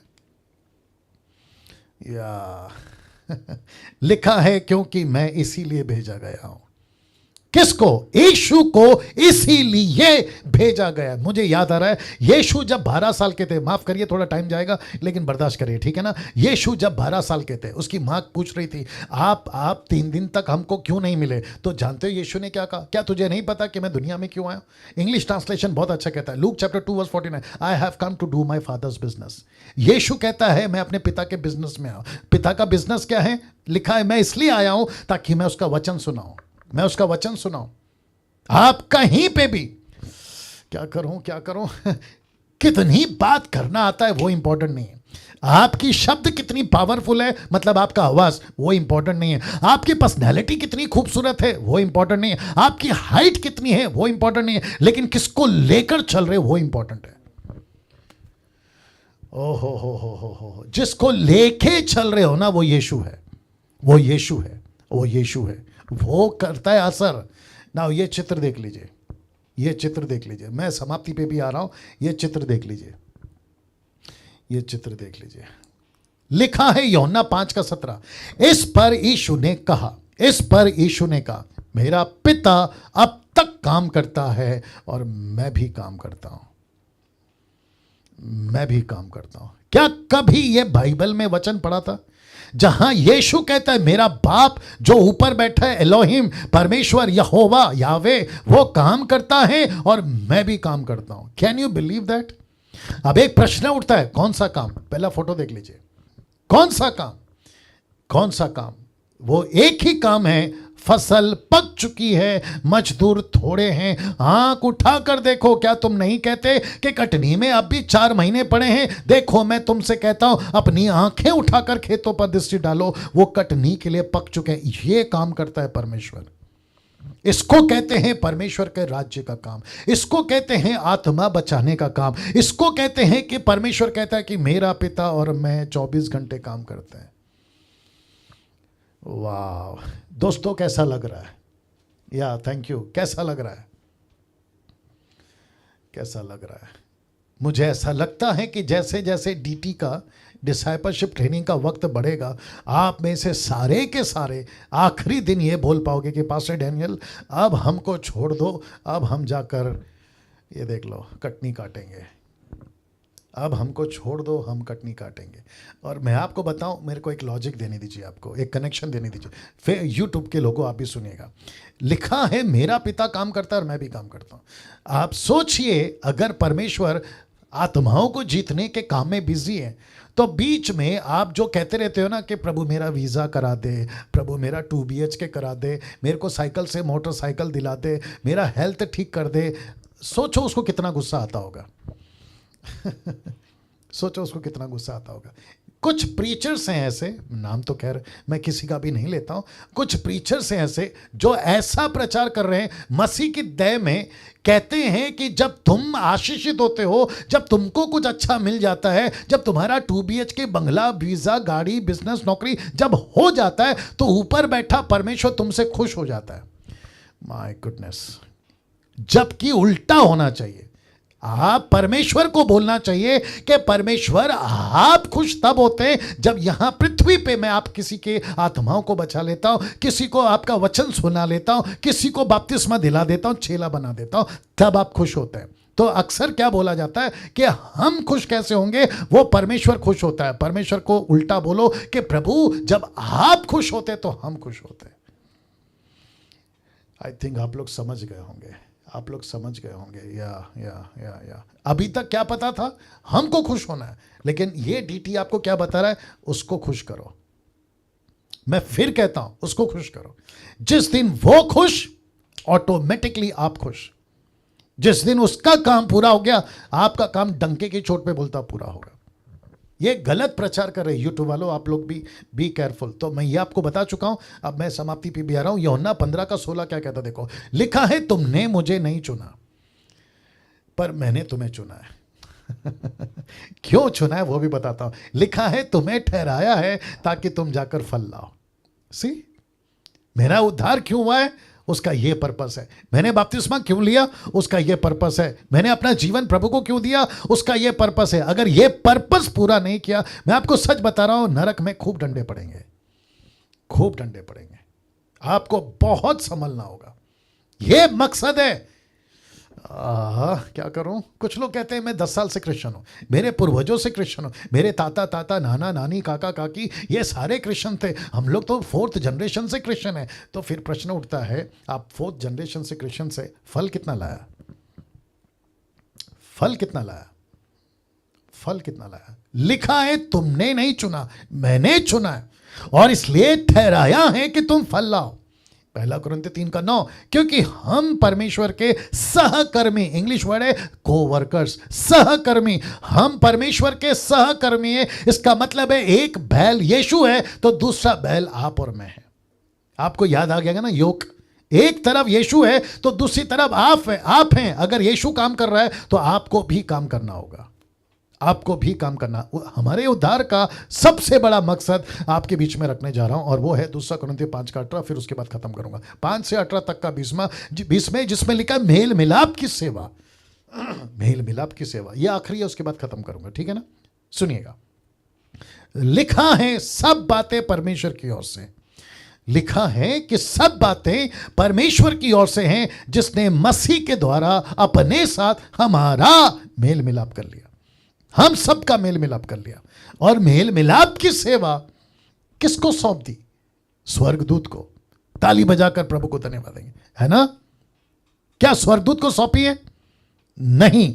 क्या मूसा को सौंपी है, नहीं। क्या अब्राहम को सौंपी है, नहीं। क्या माइकल गैब्रियल को सौंपी है, नहीं। क्या पौलुस और पतरस को सौंपी है, नहीं। लिखा है मेल मिलाप की सेवा हमको सौंपी है। जो अभी बैठ के देख रहे हैं ना, आपको सौंपी है, पुरुष हो या स्त्री हो, उनको सौंपी है। कौन सी सेवा, मेल मिलाप की सेवा, जिसको इंग्लिश में कहते हैं रिकंसिलिएशन मिनिस्ट्री, रिकंसिलिएशन मिनिस्ट्री। और जिसके चलते परमेश्वर कहता है कि उसकी ओर से ये बातें हैं, किसी और की तरफ से नहीं। और मेल मिलाप की सेवा हमें सौंप दी। और वचन 19 क्या कहता है, देखो, अर्थात परमेश्वर ने मसीह में होकर अपने साथ संसार का मेल मिलाप कर लिया, उनके अपराधों का दोष उन पर नहीं लगाया, और उसने मेल मिलाप का वचन हमें सौंप दिया। इसका मतलब है मत्ती की किताब आपको सौंपी है, मरकुस की किताब आपको सौंपी है, लूका की किताब आपको सौंपी है, योना की किताब आपको सौंपी है। उसके बाद के जितने भी परमेश्वर के दासों ने लिखा है वो वचन, मेल मिलाप का वचन। यूहन्ना 3:16, परमेश्वर ने जगत से प्रेम किया, उसने अपना बेटा दे दिया ताकि जो कोई उस पर विश्वास करे वो नाश ना हो, बचेगा और अनंत काल का जीवन पाएगा। ये वचन आपको दे दिया। अब आप सोच के देखो, अपराधों का दोष उन पर नहीं लगाया। इसका मतलब है कि जो भी पापी इस वक्त में दुनिया में है और अगर YouTube के माध्यम से मुझे सुन रहा है, यहां की कोर्ट कहती है कि अगर किसी का कत्ल करोगे तो तुमको सजा है, उसकी पेनल्टी भरो। लेकिन यीशु कहता है कि तुमने जितने पाप किए उसकी पेनल्टी पहले से भर दी गई है और वो पेनल्टी यीशु ने भरी है। और कहता है कि दोष नहीं लगाऊंगा, किसी प्रकार का एलिगेशन नहीं लगाऊंगा। You are not guilty, not guilty, not guilty, because Jesus has paid the penalty.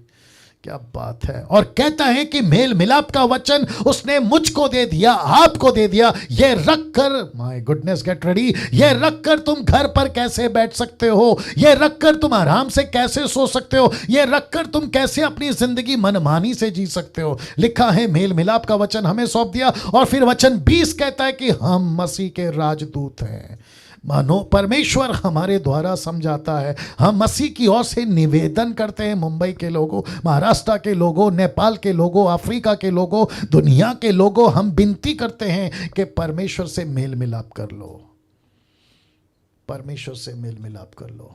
क्या गजब की चीज आज आप परमेश्वर की बात से सुन रहे हैं। कैसा लग रहा है? सिर्फ थंब बता दीजिए, कैसा लग रहा है? या यहां कुछ हो रहा है, यहां कुछ हो रहा है। अगर नहीं हो रहा है तो तुम्हारे पास पत्थर का दिल है। लेकिन अगर आज रात तुम सुकून से नहीं सो पाए, इसका मतलब यहां कुछ हुआ है। आपके आंख अगर भीग नहीं रहे तो इसका मतलब है कि आपको यहां कुछ नहीं हुआ है। अगर भीग रहे तो यहां कुछ हुआ है। आप अगर बेचैन है अभी यह प्रचार सुनकर, तो यहां कुछ हुआ है। और मैं जानता हूं कि कई लोग हैं जिनको यहां कुछ हो रहा है अभी, और कह रहे हैं कि यस पास्टर डैनियल, ये सत्य हमसे क्यों छुपाया गया कम से कम 2 डेकेड से। हम बिजी थे गानों में, परमेश्वर की गीत की बात कर रहा हूं। हम बिजी थे गानों में, हम बिजी थे वर्शिप में, हम बिजी थे म्यूजिक में, हम बिजी थे इंटरटेनमेंट में, हम बिजी थे परमेश्वर के पास प्रार्थना कर में। अरे क्या प्रभु का दास आया, अरे क्या बोलता है, अरे क्या प्रार्थना करता है, फूंक मारता है, हजारों लोग नीचे गिरते, कोट घुमाता है हजारों। ये क्यों चाहिए आपको, जबकि परमेश्वर ने कहा कि तू राजदूत है, तू राजदूत है।